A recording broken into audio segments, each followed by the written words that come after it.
Jambo Espresso Talk Today community. Aquaba to the Espresso Talk Today show. Welcome to the Espresso Talk Today show. I'm Amma Robin, host of this great and groundbreaking podcast show. If you're just joining us today, then I wish you an especially happy and hearty Aquaba to the show and to the Espresso Talk Today community. Our community of amiable intellectuals welcomes everyone. We discuss everything from the happy and uplifting to the uncommon and uncomfortable. I seriously mean it when I say that nothing is off the table here. Asante sana to all for joining us today. Speaking of today, the show we have today wraps up Black History Month. What a ride, huh? Great movies, exhibits, lectures, discussions, concerts. It has been great. I love Black History Month, but it only lasts 28 or sometimes 29 days. Then it's all over. And that is what today's podcast show will discuss. What it means when Black History Month comes to an end. This is a special show because we have a very, very special guest. My brother Doug, who co-founded the Espresso Talk Today podcast show with me, appears on today's show with me. Not going to lie to you, it is a repost from one of our first podcast shows in 2020. I'm replaying it today because it is still so relevant, and I'm honored to have this uncommon discussion today. Doug brought his usual insight, vision, and compassion to this discussion. Let's get to it. I'll see you after this uncommon conversation. Hey, Doug. I'm over here. Oh, there you are. Oh, great. Yeah. I need to actually sit this espresso down. It's pretty hot holding it. Here, I'll make some space. There. Great, thanks. Oh, so how are you? I was about to say, how are you doing? Well, I'm okay, but I'm feeling a little bit sad. I have to be honest. Oh, yeah, what's the problem? No real problem. I guess, maybe I'm, just feeling a little bit down because, now that I really enjoyed Black History Month so much. I loved all going to museums and all the great exhibits, and libraries had exhibits, and, all these great cultural things happening. And I even went to a slam rap session, and it was just all fantastic. And now that Black History Month is over, I think all those things are over too. So I feel a little sad. Well, why do you think those things are over? Well, Black History Month is over, but also, when I was at one of the museums, the DeYoung Museum, they had a fantastic exhibit on about the soul of the nation. It was great, and I know I went over to the gift shop. I always end up in the gift shop, and to buy some things from it and everything. And I did. I bought a shirt. And then I looked around. I said, "Oh, let me see if there's some other gifts from other exhibits about Black history or other exhibitions about Black history." But you know what? I found that there was nothing, and it's like there was nothing in the permanent collection that was about Black history.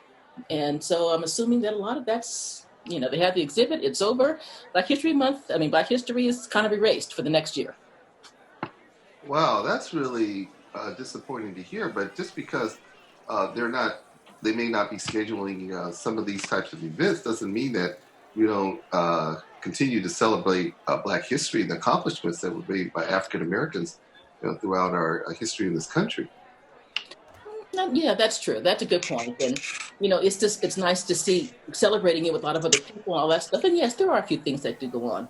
But I guess I was really, just, on a high going to all these, just having to select from all the different events that were happening.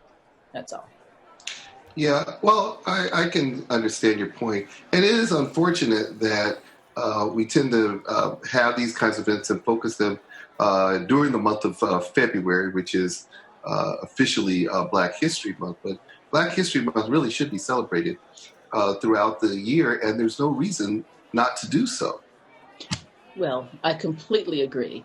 And, and I think, maybe limiting myself, I set a challenge for myself to read, a certain number of books about Black history during that month. And I did that.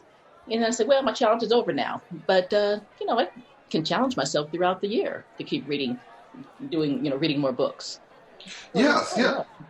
Yeah, absolutely. Well, it's interesting, when Black History Month didn't start off as an entire month. It actually started in 1926 as Black History Week. It was started by Carter G. Woodson, who basically wanted to set aside a focus of time for people to focus on Black history and bring or shed light on the fact that we have made contributions to this country that otherwise weren't even being discussed in any of the curriculums throughout the country. In a sense, Black history had been erased. So he established Black History Week in order to, again, highlight this our accomplishments. And it's interesting, he started it the second week of February to kind of coincide with both the birthday of Abraham Lincoln and Frederick Douglass.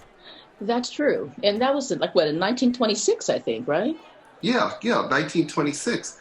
It was later expanded to include a whole Black History Month starting around in the 1960s and officially became recognized even by the U.S. government with the administration of Gerald Ford in 1976. Yeah, remember him. Yeah, that's one of the things during President Ford. Who remembers what he did, except for that?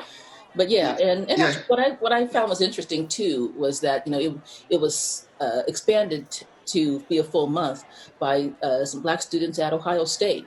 They felt that a week wasn't enough, and so this was a student-led kind of movement, and then it just picked up, and grew, and finally being signed, accepted by the president, and now that's what we have. And that was in the late '60s, early '70s, I think, kind of during the Black Power movement.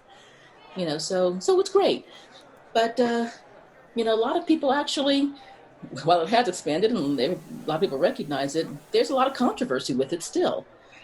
And I think well-meaning debates on both sides.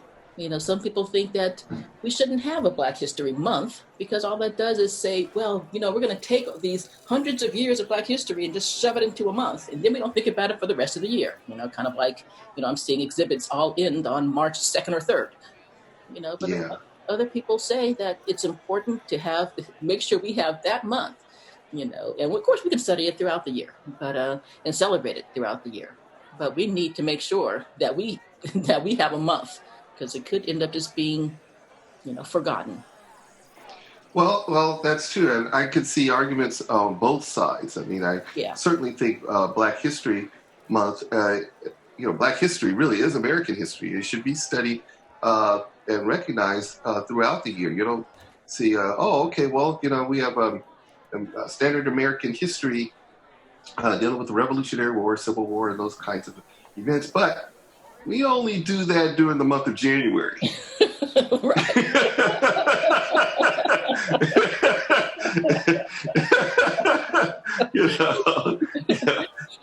People will think that's laughable. Yeah. I think that's laughable. Because it is. It's kind of a ridiculous concept. So, why should we be limiting ourselves, our history, to 1 month? And not only 1 month, the shortest month of the year. True. Yeah. So I could see that argument. On the other hand, I could see where we can say, well, we want to take this special time, to make sure that we study Black history, because the society being in what it is, we have all these different types of things and issues that are going on. But to set aside some time and to focus on Black history. So I think there are good points to be made from either side of that issue. Right. Yes, I think so too. And I said I think both sides are really well-meaning, and so personally, I'm a pro Black History Month person. And because I think it can be through study throughout the year at a certain level, at a high level, and then at an extra high level in February, and which means that there's the crash on March 2nd. But to kind of stop that feeling, I have actually started a new book on Black history, and actually it's on Black philosophy, the history of philosophy, and it Oh, is wow. just Sounds interesting. an amazing book. And it's just been sitting on my shelf for a while, but I decided I'm going to pick it up. Yeah. Now I was looking at the cover. I mean, look at the cover. Here's Angela Davis. I mean, to me, she's amazing. But there's some people I don't recognize. Do you recognize anybody on this cover? Well, I think that's Langston Hughes to the Yeah. kind of the bottom right hand corner. Of course, Malcolm X, Angela Davis. Brother Malcolm. Yeah. Yeah. Well, he's very clear, right there in the middle. I can't really identify who the person is in the middle on the bottom row. No, but he looks like a professor. He does, the bow tie and everything. Yeah. I feel like I should recognize him, know him, and everything. But maybe as I continue reading, I just started the book, and he already starts off with W.B. Du Bois, Angela Davis, Alan Locke, Charles Mills, Cornel West. I mean, Cornel West. Oh, wow, Dr. West, yeah. Yeah, and you think about these, at least I know Angela Davis and, Cornel West, they're still here. They're still writing, they're still producing and speaking. I mean, what an opportunity, that's amazing. But listen to this quote. I mean, like I said, I'm in the beginning here, so this is from the first chapter. But it says here, it should not be lost on the reader that what Negro History Week, which Dr. Carter G. Woodson popularized and is now known as Black or African American History Month, emerged as a solution to the sin of omission. The history of African American philosophy provides for future generations a resource of what would otherwise be a forgotten past. Wow. That really is something, because it's interesting. I was doing some reading about Black history and its origins, and that's the reason, really, why Carter G. Woodson started Black History Week, because he said that since it was not discussed in any of the curriculums, basically the accomplishments that we had made would be erased. People just wouldn't know about them. Just wouldn't know about them. I mean, when I've studied quite a lot of philosophy, but I get Locke, Hume, Mills, Montesquieu, some others.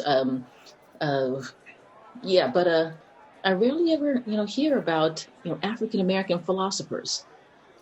Yeah. Unless it's an African Black history or Black philosophy class.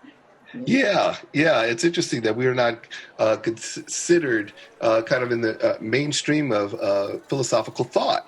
No, yeah. We're not. That's so right. And we were just in Greece. You and I were just in Greece, and so many philosophers there and everything. And yes. How a lot of them even went to places in Africa and learned certain things, learned medicine and philosophy, and brought it back to the West. Yes. Yeah, absolutely. Yeah. We just hear about these Greek philosophers. Right. Yeah. So anyway, that's how kind of uplifted my spirits, that, Black history, learning and studying and celebrating Black history does not have to end with the end of Black History Month. Certainly not. And it should not. There's no reason to limit our own understanding of history. And one of the, of Black history, one of the things that I found interesting, Dr. Joy DeGruy was talking about the importance of Black history is to... she wrote, what book did she write? I don't remember. God, her name's very familiar to me. She wrote about the post-traumatic slave syndrome. Right. Yeah. About, I guess, the African Americans suffering from the mental health effects from slavery passed down throughout the generations. Yeah. And she actually was giving a lecture talking about the importance of Black history. And one of the things that she was mentioning was that there was a slave burial site found in New York City, right there in Manhattan. Oh, yeah. And yeah. And what it did, it revealed that, of course, slavery was in New York. I mean, we think of slavery in the South, of course, Alabama, South Carolina, North Kentucky, Carolina, yeah, Tennessee. Yeah. Mississippi, and all of that. But it was right there in New York City. And in fact, every colony, all the 13 colonies had slaves.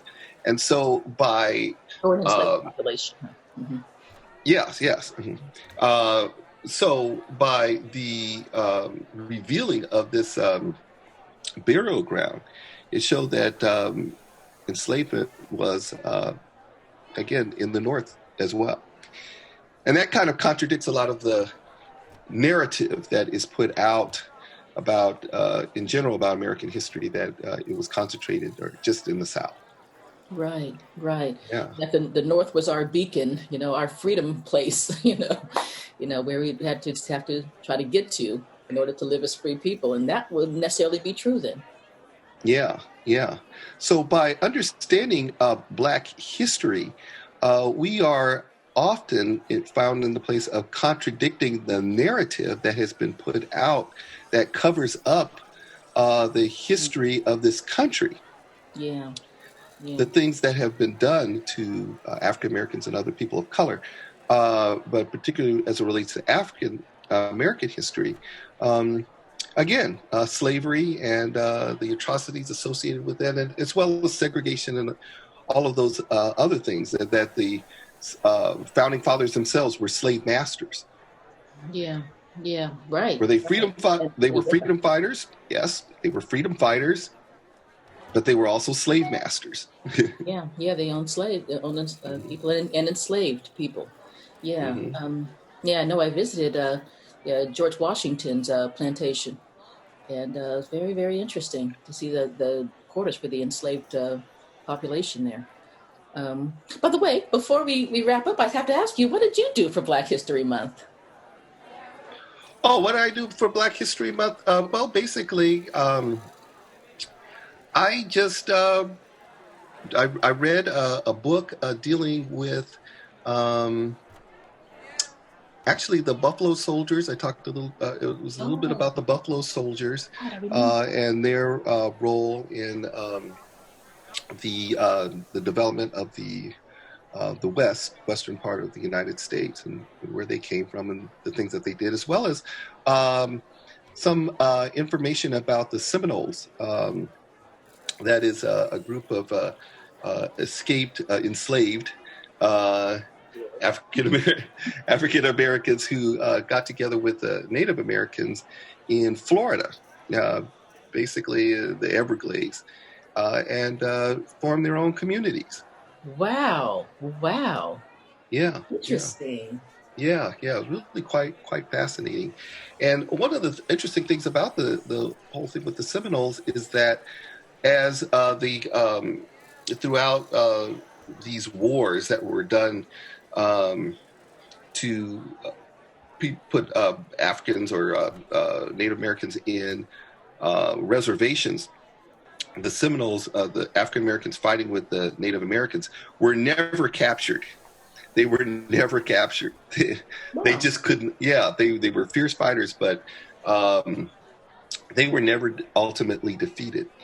And so, unlike the Apache and the Sioux and all of the others, this group was never defeated, and so they always maintained a certain degree of independence that other groups did not have, other people of color did not have in this country. Yeah. Wow.